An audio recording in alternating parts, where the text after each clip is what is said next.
My name is Michelle Perzan, and I'm originally from Thunder Bay, Ontario, Canada. Me and my husband moved here in 2007 with our one boy, Daniel. He was only, I think, 14 months at the time. And then we had two more boys that were born in Texas, David and Dylan.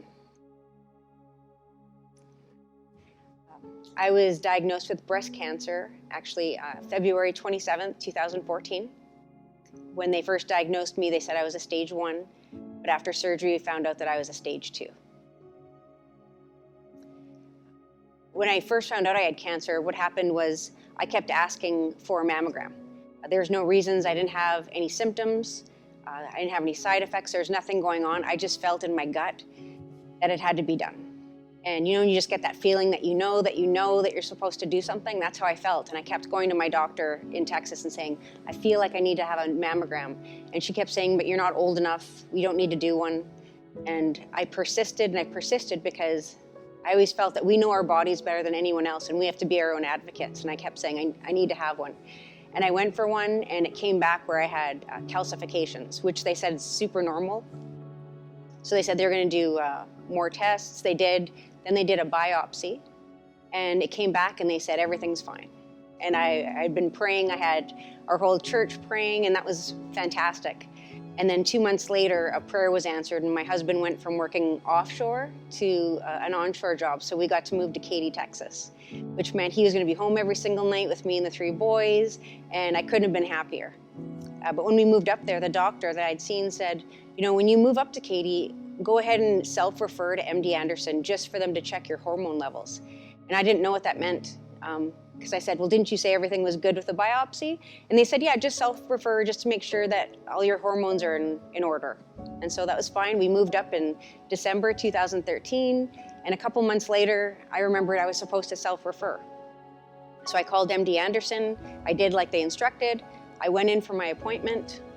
And when I went in there, they asked, why are you here again? And I said, well, they asked me to self-refer. I went for a biopsy. And they said, yes, but everything came back good. And I said, yes, they asked me to come and check hormone levels. To which they answered, we don't do that here. And I remember sitting there with my husband, Aaron, and I just knew I was supposed to push it forward again. I just had that feeling again. I was like, but I really want you to check. I'm here for a reason. And I remember looking into her eyes, and I still remember her face, and pleading with her, saying, can you just check? And I remember her looking at me and saying, we never do this, but I feel like I'm supposed to do it for you. She redid all the tests. She did the mammogram again. They did ultrasounds. They did biopsies. And they did one right away, came back, and she said, everything's good. And I was like, that's awesome. She said, go back home within a week. We'll have all the results, but now we have a baseline to what's going on if anything happens. And I was like, I said, thank you so much. Thank you for her being patient with me and doing that. And I remember giving her a hug and leaving. And I felt really good about it. I remember going back home. And then I remember it was February 27th, 2014. And I was sitting in my office at home. 3 boys were in school and my husband was at work. And I remember my cell phone ringing. And I remember picking it up and hearing, is this Michelle Perzan? And I said, yes. And they said, this is MD Anderson. And they said, your test results came back positive. You have cancer. And I remember just being quiet and thinking, you just told me that over the phone? They didn't ask if I was alone. They didn't ask if anybody was with me. They didn't ask if there was someone there. They didn't ask me to come in the office to give me the results. They just said, you have cancer. And then I don't even know what they said after that. Something about appointments, about coming in. I just remember going numb at that point, hearing those words. They're life-changing. Hearing those words, you have cancer, it's life-changing. I remember after that, I don't even remember how I told my husband. I don't remember if I called him or I waited for him to come home. That part's really just a blur. I just know, being from Canada, they can't give you results over the phone. So hearing that, I just wasn't prepared to hear that. I remember the next couple weeks were critical for me. I had to really choose what I was going to do. At the same time I was diagnosed, my mom was in hospice in Canada battling cancer. So my siblings were there taking care of her, and I had to decide, do I even tell my mom? She was on a lot of medication, on morphine, so she didn't remember things. So after lots of conversations with my brother and sister, we decided not to tell her because it would have done more harm to her than good. And you know, when you're, whether you're grown up or a teenager or anything else, you know when something happens and you just want to tell your mom, or you just want to tell your parents, and just because they make everything better. So the part of me that just really wanted to reach out and tell my mom so she could just be like, it's okay, Mishy. Everything's gonna be okay. But I couldn't. And because if I would have, it would have been selfish.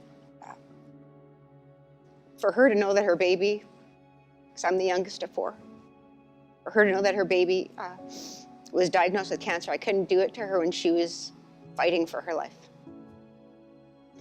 So instead we kept it just between my siblings and family, and I had to make a choice. Every morning I would drive the kids to school, I would drop them off, and we had this little lake around my house.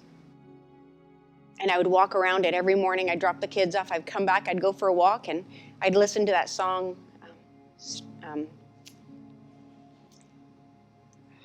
Strength in My Storm. What is it called? Yes.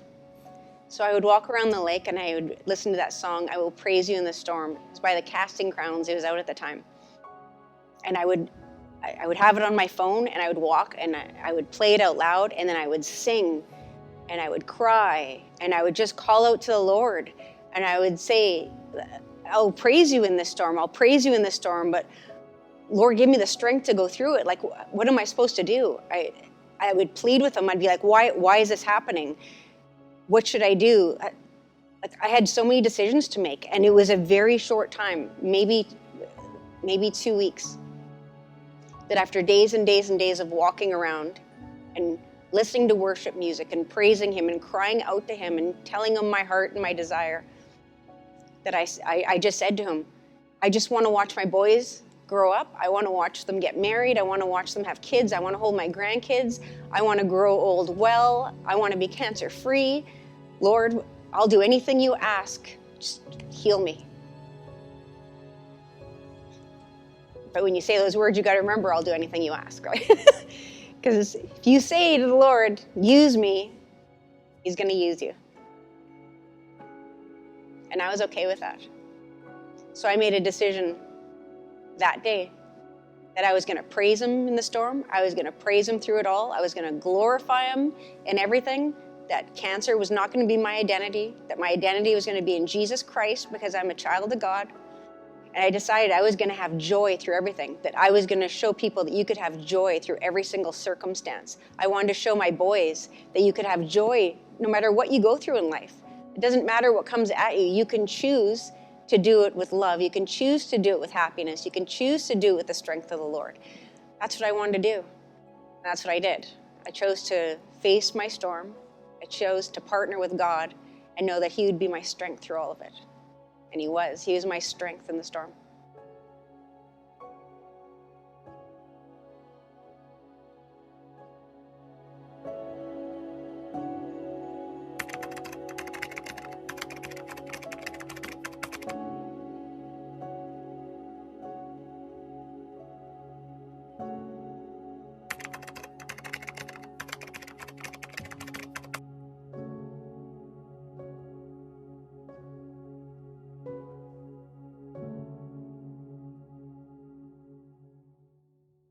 My name is Michelle Perzan, and this is my story.